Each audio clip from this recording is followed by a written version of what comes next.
Welcome to RNR news media. 2024 సార్వత్రిక ఎన్నికల result వచ్చింది. ముఖ్యంగా మనము ఇండియా వైడ్గా భారతీయ జనతా పార్టీ అండ్ కాంగ్రెస్ కూటమి ఓవరావర్గా పోరాడినాయి. కానీ మన తెలుగు రాష్ట్రంలో ఉత్కంఠ రేపిన ఎలక్షన్ ఆంధ్రప్రదేశ్. ఈసారి ఆంధ్రప్రదేశ్లో ఎవరు గెలవబోతున్న ఉత్కంఠత ఈరోజు స్థిరపడింది. ఎగ్జిట్ పోల్ ఫలితాలకు అనుగుణంగానే ఈ ఫలితాలు వచ్చాయి. బట్ దాన్ని మించి వచ్చాయి. ఎందుకంటే ఎగ్జిట్ పోల్ ఫలితాల్లో వైఎస్ఆర్సీపీ ఓడిపోతుందని చెప్పినా కానీ కొన్ని సర్వే సంస్థలు 25-30 సీట్లు వస్తుందని చెప్పిన ఆర్ఎంఎస్ సర్వే మాత్రం గెలుస్తుంది, అట్లీస్ట్ 90 సీట్స్ గెయిన్ చేస్తుందని ఆర్ఎంఎస్ సర్వే తెలిపింది. బట్ మెజార్టీ సర్వే సంస్థలు మాత్రం ఎన్డీఏ కూటమికి, ముఖ్యంగా Janasena plus TDP plus BJP కూటమికి అధికారం ఉంటుందని చెప్పింది. కానీ ముఖ్యంగా మనము వైఎస్ఆర్సీపీ ఓడిపోవడం గల కారణాలు ఒకసారి బ్రీఫ్గా ఆలోచిస్తే, అలాగే టీడీపీ కూటమికి వెళ్ళడం కారణం ఒకసారి ఆలోచిద్దాం. ముఖ్యంగా వైఎస్ఆర్సీపీ హోప్ ఎలా ఉన్నదంటే, ప్రజలకు మనం డబ్బులు పంచుతున్నాం, అంటే సంక్షేమ పథకాల రూపంలో ప్రతి పర్సన్కి డబ్బులు పంచుతున్నాం కాబట్టి మనకు ఓటు వేస్తారని వాళ్ళు పక్కా ధీమాతో ఉన్నారు. అలాగే 50 ఇండ్లకు ఒక వాలంటీర్ పెట్టి వారికి ప్రతి సంక్షేమ పథకాన్ని రీచ్ చేస్తున్నాం. సో అలాగే విద్యా వ్యవస్థలో కొన్ని మార్పులు తీసుకొచ్చామని, అలాగే గ్రామ సచివాలయ వ్యవస్థలో కొన్ని మార్పులు తీసుకొచ్చామని, ఈ మార్పే మా కూటమి విజయానికి కారణమని, కూటమి కాదు, మా వైఎస్ఆర్సీపీ విజయానికి కారణమవుతుందని వారు చాలా ధీమా వ్యక్తం చేయడం జరిగింది. ఏది ఏమైనా సరే ఒక ప్రభుత్వం, ఒక పార్టీ వారి సొంత డబ్బులు మాత్రం పంచడం కుదరదు. ఎందుకంటే ప్రజలు వారి కట్టిన పన్నుల రూపంలో వచ్చిన డబ్బుని ప్రజలకు పంచడం జరుగుతుంది. వైఎస్ఆర్సీపీ చేసిన బ్లండర్ మిస్టేక్ ఏంటంటే, అభివృద్ధిని పక్కన పెట్టి ఓన్లీ సంక్షేమం. కానీ ప్రజలు ప్రభుత్వం ఇస్తే మా అంటే సంవత్సరంకు 20,000 పంచగలుగుతుంది. ఆ 20,000తోటి కుటుంబం అయితే నెగ్గరాలేదు కదా. వారు పండించిన పంట గిట్టుబాటు ధర, 24 గంటల కరెంటు, విద్యా ఉపాధి అవకాశాలు ఉంటేనే ప్రజలు ఆర్థిక అభివృద్ధి పెరిగి రాష్ట్రం అభివృద్ధి చెందుతుంది. ఈ పాయింట్ విస్మరించి ఓన్లీ డబ్బులు పంచి తాత్కాలిక ప్రయోజనం వాళ్ళకి నెరవేరిస్తే మాకు ఓట్లు పడితే చాలు అని అనుకుంటే, అనుకోని రాజకీయం చేస్తే ఏ పార్టీ భవిష్యత్తులో అధికారంలో రాదు. ఇది ఒక చక్కటి ఉదాహరణ. నేను కూడా చాలా మటుకు ఒకసారి ఆలోచించిన నా స్వతహాగా ఏమనంటే, ఆంధ్రాలో వాలంటరీ వ్యవస్థ పెట్టి ప్రతి 50 ఇండ్లకు ఒక వ్యక్తిని నియమించి అతని ద్వారా సంక్షేమ పథకాలు పంచి వాళ్ళకు డాటాని ప్రభుత్వంతో ఉంచుకునే విధంగా ఏర్పాట్లు చేసుకున్నది. అలాగే ఇక తెలంగాణలో రేవంత్ రెడ్డి సీఎం అయ్యాక ఇందిరమ్మ కమిటీ అని ఏర్పాటు చేసి అందులో ఒక వాలంటీర్ వ్యవస్థ తీసుకురా ఒక ఆలోచన చేసి కొన్ని పత్రికల్లో వచ్చింది. అలాంటి వ్యవస్థ ఇక్కడ ఏర్పాటైతే ఉన్న ఉద్దేశం నాకు అనిపించింది.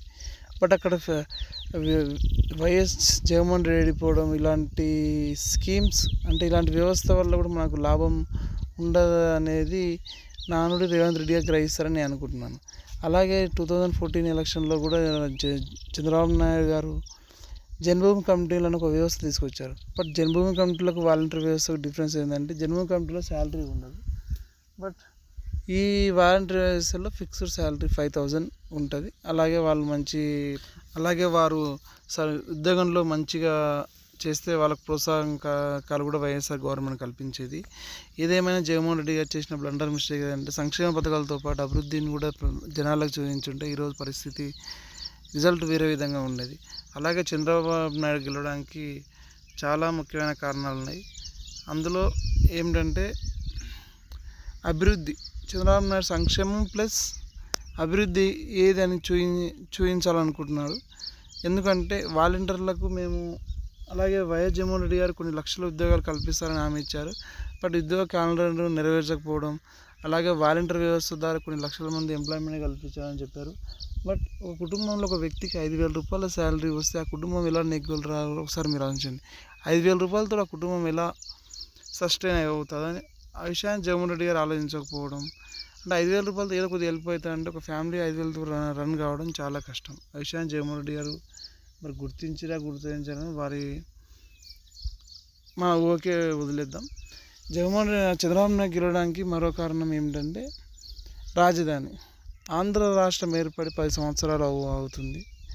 జూన్ 2 తోటి అది కంప్లీట్ అయిపోయింది.